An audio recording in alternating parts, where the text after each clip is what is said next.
வணக்கம். இயற்கை மருத்துவத்துக்கு உங்களை வரவேற்கிறேன். இயற்கை மருத்துவத்தில் நம்ம இன்றைக்கி பார்க்க போகிற டாபிக் என்னன்னு பார்த்தீங்கன்னாக்கா உதடு. பெண்களுக்கு அதிகப்படியாக அந்த உதடில் கருப்பு கலரில் இருக்குங்க. அவங்களோட இயற்கையாகவே உதடு இயற்கையாக இருக்கக்கூடிய கலரில் ரொம்ப மாறி ரொம்ப கருப்பு கலரில் ஒரு மாதிரி அசிங்கமாக இருக்கும். அந்த மாதிரி இருக்கவங்களுக்கு நம்மளுடைய இயற்கை மருத்துவத்தில் என்ன தீர்வு அப்படின்றத பார்க்கலாம். இது வர்றதுக்கு காரணம் என்னன்னு பார்த்தீங்கன்னாக்கா கெமிக்கல் அதிகமாக இருக்கக்கூடிய லிப்ஸ்டிக், அதாவது அவங்களுடைய கெமிக்கல் லிப்ஸ்டிக் ஒரு சில கம்பெனி சரியில்லாமல் இருக்கும். இல்லை அந்த லிப்ஸ்டிக் அவங்களுக்கு சேராமல் இருக்கும். அதனால் அலர்ஜி ஆகி என்ன ஆயிரும்னாக்கா நம்ம லிப்ஸ்டிக் எங்கே அப்ளை பண்ணியிருக்கோமோ அந்த இடம்லாம் ஃபுல்லாக அவங்களுடைய ஒரிஜினல் நிறத்துலேருந்து ரொம்ப ஒரு மாதிரியாக கருப்பு கலரில் ஆயிரும். அதை பார்க்க நல்லா இருக்காது. ஒரு சில மேக்கப் செட்டும் அவங்களுக்கு அலர்ஜி ஆனாலும் அந்த உதடு கருப்பு கலரில் ஆயிரும். ஸோ இந்த மாதிரி ஒரு சில காரணங்கள் இருக்குது. இந்த மாதிரி இருக்கிறவங்களுக்கு அவங்களுடைய பழைய தோற்றம், அவங்களுடைய உண்மையான தோல் அமைப்பு திரும்ப கிடைக்கிறதுக்கு என்ன அப்படின்றத பார்க்கலாம். என்ன தீர்வு அப்படின்றத பார்க்கலாம். அதில் கொஞ்சம் நல்லா சிவப்பு உதடாகவே இருக்கிற மாதிரி நம்ம பார்த்துக்கலாம். இதுக்கு என்ன தேவை அப்படின்னு பார்த்தீங்கன்னாக்கா ஒரு ரோஜாப்பூ. நீங்கள் ரோஜாப்பூ இதழ் இருக்குது பார்த்தீங்களா, அதை நல்லா நீங்கள் பிச்சு எடுத்துருங்க. ஒரு ரோஜாப்பூவே போதும், அதுவே அதிகம்தான். ஒரு ரோஜாப்பூ, மில்க் க்ரீம், அதாவது நீங்கள் பசும்பால் க்ரீம் மாதிரி பண்ணியிருப்பாங்க இல்லையா, அது நீங்கள் வெளியில் பாக்கெட்டாக கிடைக்கிது, அது வாங்கணுன்னா வாங்கிக்கோங்க. அப்படி இல்லைன்னா நீங்கள் வீட்டிலையே தயார் பண்ணிக்கலாம். இது தயார் பண்ணுறது எப்படி அப்படின்றத சொல்கிறேன் பாருங்கள். இந்த மில்க் க்ரீம் எப்படி பண்ணுறதுன்றது பார்க்கலாம். இதுக்கு நீங்கள் வீட்டிலையே பண்ணணும் அப்படின்னு நினச்சிங்கனாக்கா இது நீங்கள் எப்படி ப்ராசஸிங் பண்ணணுனாக்கா ஒரு முறையும் நீங்கள் காஃபி போடுறதுக்காக பாலை கொதிக்க வைப்பீங்க பார்த்தீங்களா, பால் கொதித்த பிறகு பால் கொதித்து முடித்த பிறகு நீங்கள் மூடி வச்சிங்கன்னா மேலே பால் ஆடை இருக்கும். அந்த ஆடையை நீங்கள் ஒரு டீஸ்பூன் எடுத்து தனியாக எடுத்துக்கிட்டே வாங்க. ஒரு வாரம் நீங்கள் தொடர்ந்து அந்த ஆடைகளை சேர்த்து வச்சுக்கோங்க. ஃப்ரிட்ஜ் இருந்தால் ஒரு கிளாஸில் சேர்த்து வச்சிங்கனாக்கா ஒரு வாரம் சேர்த்து வைக்கும்போது கிட்டத்தட்ட ஒரு 3/4 கிளாஸ் அளவுக்கு பால் ஆடை சேர்ந்துருங்க. அந்த 3/4 கிளாஸ் அளவு பால் ஆடை சேர்ந்ததில் ஒரு அரை கிளாஸ் பாலை சேர்த்து நீங்கள் மிக்சியில் ஒரு 10 நிமிஷம் ரன் பண்ணிங்க அப்படின்னாக்கா மேலே அதனுடைய க்ரீம் மாதிரி, அதாவது நல்லா ஒரு நீங்கள் பார்க்கும்போதே உங்களுக்கு தெரியும், மேலே நல்லா ஒரு நுரை ரொம்ப திக்னஸான நுரை மாதிரி இருக்கும். அந்த க்ரீம் எடுத்து வச்சுக்கோங்க. அதுதான் மில்க் க்ரீமு.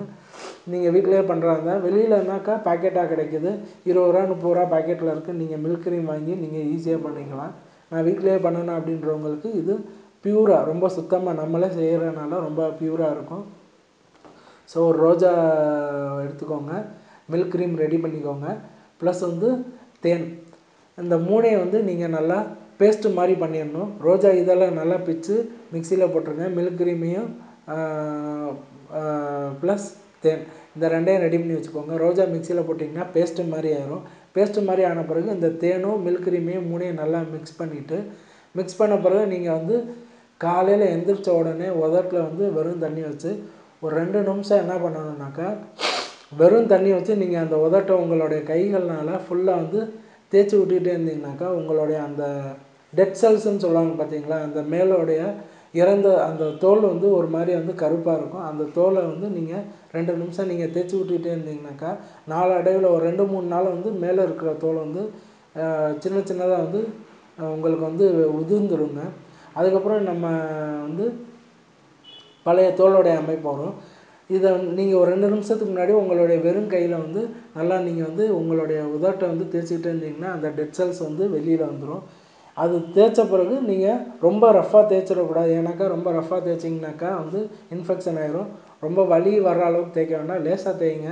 இது ஒரு நம்மளுடைய அப்ளை பண்ணுறதுக்கு முன்னாடி ஒரு சின்ன க்ளீனிங் மாதிரி தான்.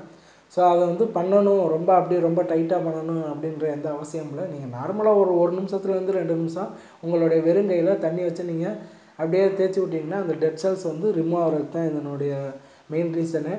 ஸோ 2 நிமிஷம் கழித்து அதுக்கப்புறம் நம்ம ரெடி பண்ணி வச்சுருக்கோம் இல்லையா, ரோஜாப்பூ பேஸ்ட்டு ப்ளஸ் தேனும் மில்க் க்ரீம், இந்த மூணையும் மிக்ஸ் பண்ணிவிட்டு உங்களுடைய உதட்டில் அதையும் தடவி ஒரு நிமிஷம் மசாஜ் மாதிரி பண்ணுங்கள். தடவின பிறகு ஒரு 10 நிமிஷம் 10 நிமிஷம் ஃப்ரீயாக விட்டுருங்க. நீங்கள் காலையிலையும் நைட்டும் இது பண்ணிங்கன்னா உங்களுடைய உண்மையான நிறமும் அதனுடைய அந்த நிறம் கொஞ்சம் நல்லா சிவப்பாகவும் பார்க்குறதுக்கு அளவும் அட்ராக்டிவாகவும் இருக்கும். இது நீங்கள் ஒரு 5லேருந்து 6 நாள் ஒரு வாரம் நீங்கள் தொடர்ந்து செஞ்சீங்கனாலே போதும். உங்களுடைய கருப்பு கலரில் இருக்கிற உதடோடைய கலர் வந்து முழுமையாக மாறி உங்களுடைய உண்மையான கலர் வந்துடும். அதில் ப்ளஸ் கொஞ்சம் நல்லா ஷைனிங்காகவும் சிவப்பு கலராகவும் இருக்கும். ரெண்டாவது வந்து இது நிறைய பேருக்கு வந்து இந்த இப்போ நான் சொன்னேன் பார்த்தீங்களா, ரோஜாப்பூ மில்க் க்ரீம் ப்ளஸ் ஹனி. நிறைய பேருக்கு வந்து தேன் வந்து ஒத்து வராதுங்க. தேன் வந்து ஒத்து வராதனால என்ன ஆகும்னாக்கா, அவங்களுக்கு தேன் அப்ளை பண்ணாலே வந்து அதுவும் ஒரு அலர்ஜி மாதிரி ஆயிரும். ஸோ அந்த மாதிரி தேன் ஒத்து வராதவங்களுக்கு ரோஜாப்பூவும் நம்மளுடைய ரெடி பண்ணி வச்ச மில்க் க்ரீம், இந்த ரோஜாப்பூவும் மில்க் க்ரீமையும் ரெடி பண்ணி வச்சுட்டு கொஞ்சோண்டு, அதாவது கொஞ்சம் சின்ன ஒரு டெர்மரிக் பவுடர், ஒரு சின்ன ஒரு 1/4 டீஸ்பூன் அந்த டெர்மரிக் பவுடர் மிக்ஸ் பண்ணி அப்ளை பண்ணுங்கள். இது தேன் அப்ளை பண்ணால் எனக்கு வந்து ஒத்து வராது அப்படின்றவங்களுக்கு தான் இது நான் சொல்கிறது. நான் தேன் அப்ளை பண்ணால் எனக்கு வந்து அலர்ஜி ஆயிரும், ஸ்கின் அலர்ஜி மாதிரி ஆயிரும் அப்படின்றவங்களுக்கு தேனுக்கு பதில் வந்து நீங்கள் கொஞ்சம் மஞ்சத்தூள் வந்து மிக்ஸ் பண்ணி நீங்கள் அப்ளை பண்ணுங்கள். நீங்கள் தொடர்ந்து ஒரு 5லேருந்து 6 நாள் நீங்கள் அப்ளை பண்ணிங்கனாலே உங்களுடைய பழைய தோல் அமைப்பு வந்துடும். ரொம்ப வருஷமாக இருக்குது அப்படின்றவங்களுக்கு ஒரு 15 நாள் எடுத்துக்கோங்க, தப்பு இல்லை. நீங்கள் இதை ட்ரை பண்ணியும் பாருங்கள், நல்ல ரிசல்ட் கிடைக்கும். வணக்கம்.